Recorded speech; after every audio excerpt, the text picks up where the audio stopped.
Distillation has its origins in Western alchemy, a rich philosophical and mystical tradition spanning back to ancient Egypt.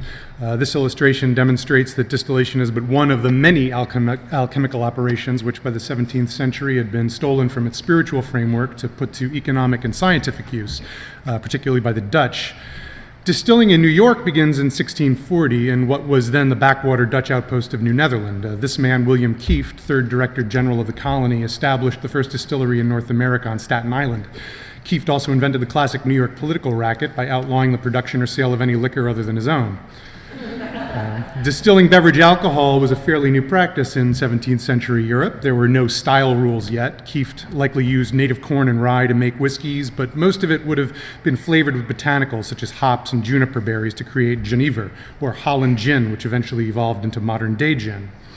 Throughout New Netherland, as in the home country, Genever was the preferred tipple. By the 1730s, Genever could be found in any tavern in New York, and it remained a popular regional drink well into the 1900s, particularly in the Hudson Valley and Catskills, where pockets of Dutch ancestry remained until the 1940s. Genever also appeared in the works of America's first world-famous author, Washington Irving.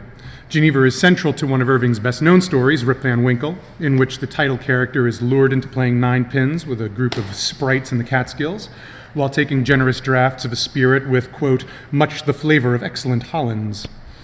Our impression of the Dutch Golden Age are informed mostly by the paintings of Rembrandt and Vermeer, who depicted an era exclusively spent in serene repose next to leaded windows. But painters like John Steen, who took the working classes as their subjects, tell a livelier story. Colonial Dutch tavern culture set a raucous, egalitarian tone that resonates to this day in New York bars. Our 8th president, Martin Van Buren, would have been very familiar with that last scene, being the only American president born in a bar. Martin was the son of Abraham Van Buren, a farmer and tavern owner in Kinderhook. Farm distilling was as common as making preserves, and the Van Burens would have distilled Genever from a portion of their grain crop to sell at their tavern. And a popular tavern it was, largely because Abraham Van Buren was an ardent supporter of the American Revolution, making their tavern an oasis for lovers of American liberty. Ironically, however, it was 6 black slaves that ran the Van Buren farm and tavern. Though contrary to our cozy image of colonial distilleries being run by jovial, kilted Scottish exiles, distilling was hot, grueling, often dangerous work, and the distillers were often slaves. A New York distillery put up for sale in 1708 offered among its assets, quote, a stout, lusty Negro man who understands stilling.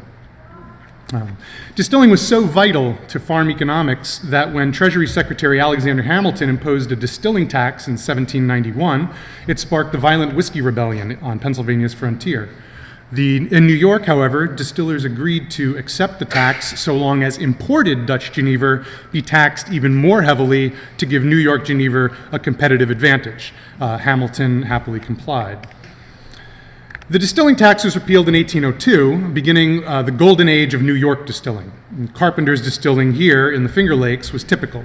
When it was founded in 1834, the distillery initially turned out only a few barrels per year, but by 1855 they were producing 550 barrels of whiskey per year and fattening 85 hogs with the spent mash.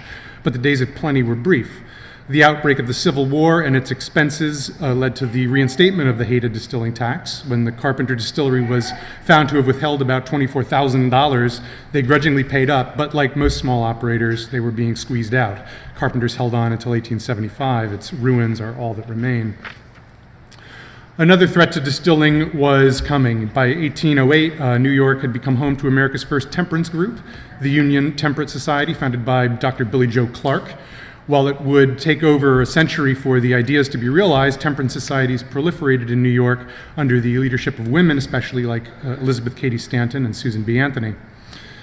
By the 1880s, a national web of pooling agreements focused almost all distilling to Kentucky, Illinois, North Carolina, and Georgia. This was the era of big business trusts, and distilling was not an exception. Contrary to popular belief, there were actually very few legal distilleries left in New York by this time, most of them near the Buffalo grain hub.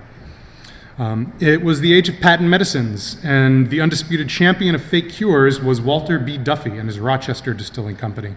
Duffy's malt whiskey was said to cure diseases like malaria and tuberculosis and more ambiguous ailments like sluggish blood and weak women. Doctors, reporters, and the feds tried time and again to shut Duffy down, but he outwitted them at every turn. But not all the charlatans were as clever as Duffy. The New York muckrakers began to debunk the claims of patent medicines. The most influential of these exposés was penned by Samuel Hopkins Adams and published in Collier's Weekly in 1905. It sparked such public outcry that the first Pure Food and Drug Act was passed the following year, and many of the patent medicine producing distillers folded. Prohibition of alcohol began in 1920, and by the time it was repealed in 1933, America's legal distilling industry was all but crippled. Only the states that had been the hubs of the old pooling agreements, most notably Kentucky, had the distilling infrastructure to get back into business. Whole traditions and methodologies of American distilling were lost to us forever.